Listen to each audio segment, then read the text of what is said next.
Hello friends, हम next पढ़ेंगे Fresnel diffraction due to thin wire, यानी कि कोई भी जो एक पतला जो वायर होगा, बहुत पतला वायर होना चाहिए। जैसे कि मैं एक एग्जांपल के तौर पे ये जो पेन है इसकी रिफिल का यूज़ करता हूँ, यानी कि मान लिया कि ये एक थिन वायर है और जो कि यहाँ पर इस तरीके से ए बी की फॉर्म में एडजस्ट किया, जिसका डायमीटर जो इसका डायमीटर है वो बहुत ही कम है, बहुत ही कम डायमीटर है, वो थिन वायर होगा।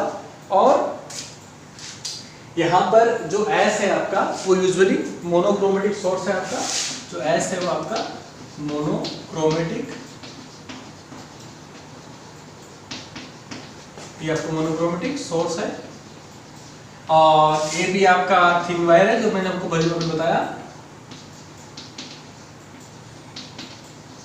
और यहाँ पर जो P और Q है वो आपकी स्क्रीन है, P और Q आपकी स्क्रीन है।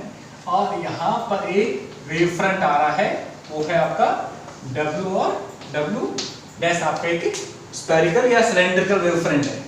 यहाँ पे रिमेंबर रखना एक सिलेंड्रिकल वेव फ्रंट है।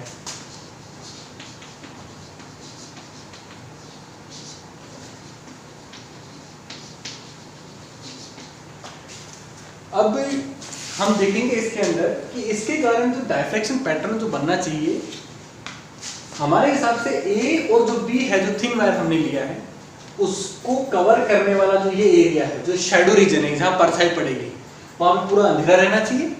और जी के नीचे और एफ के ऊपर वहां पर क्या रहना चाहिए, उजाला रहना चाहिए, यानी कि वहां पे ल्यूमिनस होना चाहिए वहां पे।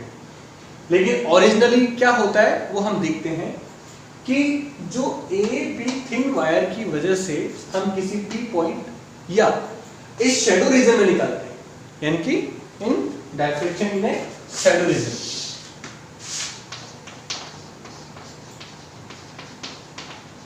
Diffraction in shadow reason.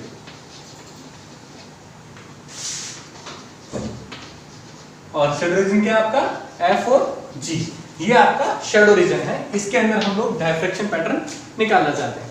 तो हम लोग ऑब्जर्व करेंगे कि जो ए और जो बी है, जो एक थिन वायर है जिसका डायमीटर बहुत कम है, हम इसको इस प्रकार एडजस्ट करेंगे विथ रेस्पेक्ट टू सोर्स। हम इसको इस प्रकार एडजस्ट करेंगे कि ये जो ए से लेकर के डब्ल्यू वाला जो वेव फ्रंट है, ऊपर वाला जो वेव फ्रंट है, और बी से लेकर के और डब्ल्यू डैश वाला जो वेव फ्रंट है, वो दोनों बराबर है।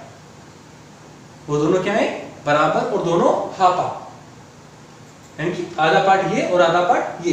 इन दोनों पार्ट के कंट्रीब्यूशन से ही क्या होगा, एफ और जी के अंदर क्या बनेगी, इन जो भी आपका डायफ्रैक्शन पैटर्न बनेगा, जो बल्कि ए से लेकर के और बी तक का जो वेव फ्रंट होगा, सिलेंड्रिकल वेव फ्रंट होगा, वो तो टोटली क्या कर लिया जाएगा, वहां स्फेरिकली वहां क्या कर लिया जाएगा, ब्लॉक कर लिया जाएगा। और जितना वायर है उसी वायर की शैडो यहाँ पे क्या होनी चाहिए, स्क्रीन पर बननी चाहिए। लेकिन ओरिजिनली होता क्या है कि हमने इसको इस प्रकार एडजस्ट किया कि वो हाफ हाफ हो गया। उस कंडीशन में जो आपका पॉइंट ए है और जो आपका पॉइंट बी है, वो दोनों के दोनों कोहेरेंट सोर्स की तरह वर्क करने लग जाएंगे। यानी कि जैसे ही वेव फ्रंट यहाँ पे टकराएगा, क्योंकि फिर यहाँ से टकराने के बाद सेकेंडरी वेव फ्रंट बनेगा हाइगन के सिद्धांत के अनुसार, और एक तो ये सेकेंडरी वेव फ्रंट बनेगा और एक ये बी आपका सेकेंडरी वेव फ्रंट बनेगा। और सेकेंडरी वेव फ्रंट बनने की वजह से ए और बी है, वहां से जो वेव फ्रंट आ रहा है, जो वेव आ रही है, वो अगर एक ही फेज में होती है तो क्या होगा, ये दोनों कोहेरेंट सोर्स की तरह वर्क करेंगे। यानी कि इसका मतलब क्या हुआ, ए और जो बी है, A and B behave like as coherent source.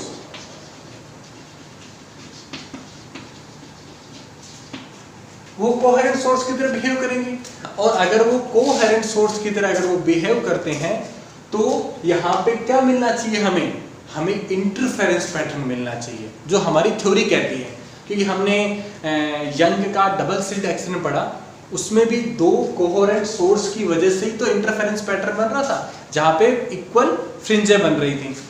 Similarly यहाँ पर भी ऐसा ही होगा, और ए और बी दोनों के कोहेरेंट सोर्स की तरह वर्क करने के कारण यहां पर हमें इंटरफेरेंस फ्रिंजें मिलेगी। ठीक इस प्रकार इस डायग्राम को थोड़ा गौर से देखिए, जो F और जो G है उस रीजन में आप देख पा रहे हैं कि आपको इंटरफेरेंस फ्रिंज की तरह समान विड्थ की आपको फ्रिंजें मिल रही हैं, जिनका एम्पलीट्यूड भी सेम है और जिनकी जो साइज है वो भी एग्जैक्टली सेम है। लेकिन आप नोट करोगे कि जैसे जैसे आप किसी भी स्क्रीन के एक साइड जाओगे, यानी अगर आप वहां देखिए, अगर आप वहां F की ओर जा रहे हैं तो वो डायफ्रैक्शन जो पैटर्न वहां बन रहा है वो सिमिलरली एक शार्प एज की तरह बन रहा है। और आप इधर भी देखेंगे G की तरफ जाओगे तो भी क्या होगा, शार्प एज की तरह दिख रहा है। यानी कि उस डायफ्रैक्शन पैटर्न में जो शैडो रीजन है उसमें तो इंटरफेरेंस फ्रिंजें बन रही हैं, और उसके जो कोने वाला जो G और F का जो पोर्शन है उसमें वहां पर क्या हो रहा है, वहां पर एक डायफ्रैक्शन पैटर्न टाइप से बन रहा है, जिसका डिस्कशन हम ऑलरेडी कर चुके हैं। अब हम देखते हैं कि इस अंदर तो बना इंटरफेरेंस पैटर्न और बाहर बन रहा डायफ्रैक्शन पैटर्न बन रहा है। अब हम एक केस लेते हैं कि जहां पर हम इस A और B को थिन वायर नहीं लेकर के हम लोग क्या लेंगे, थिक वायर लेंगे। यानी कि जो वायर हमने लिया जिसका डायमीटर बहुत ही कम रखा था हमने, यानी कि पेन की रिफिल से भी बहुत कम डायमीटर का रखा हमने, मान लिया अब हमने उसका डायमीटर बढ़ा दिया, यानी कि उससे थोड़ा सा क्या कर दिया, मोटा कर दिया, थोड़ा सा थिक कर दिया। तो diffraction due to thick wire. हम अगर इसकी जगह हम अगर थिक वायर लेते हैं तो हम एक्सपेरिमेंटली हम इसके जो रिजल्ट आते हैं उसमें हम क्या चेंजेस देखते हैं कि जिस प्रकार पिछले डायग्राम में जो इंटरफेरेंस फ्रिंजें बनी थी G और F के बीच के अंदर, जो शैडो रीजन में जो इंटरफेरेंस फ्रिंजें बनी थी वो हमें थिक वायर में नजर नहीं आती है। जिस प्रकार हम थिन वायर का डायमीटर लगातार बढ़ाते जाते हैं वो जो इंटरफेरेंस फ्रिंजें हैं वो धीरे धीरे उनका एम्पलीट्यूड कम होता है और कुछ एक लिमिट के बाद वो गायब हो जाती है। लेकिन बहुत ही इंटरेस्टिंग चीज है कि अगर हम दोनों डायग्राम को देखें हम केयरफुली हम अगर, तो हम ये एक्सपीरियंस करते हैं कि जो डायफ्रैक्शन जो पैटर्न है जो कि F और G पॉइंट पर जो हमको दिख रहा है वो डायफ्रैक्शन पैटर्न थिन वायर और थिक वायर दोनों केस में चेंज नहीं हो रहा है, वो एग्जैक्टली वैसा ही रह रहा है जैसा कि वो होना चाहिए। यानी कि इसका हमारा जो कंक्लूजन है वो यही है कि थिक और थिन वायर में जो भी हमें परिणाम मिलते हैं वो हम इन ग्राफ से एग्जैक्टली बहुत बेटर तरीके से समझ सकते हैं। फिलहाल हम इसका मैथमेटिकल वर्जन यहाँ पर नहीं करेंगे, हम इसका केवल थ्योरेटिकल डिस्कशन करेंगे और कुछ एग्जांपल्स हैं।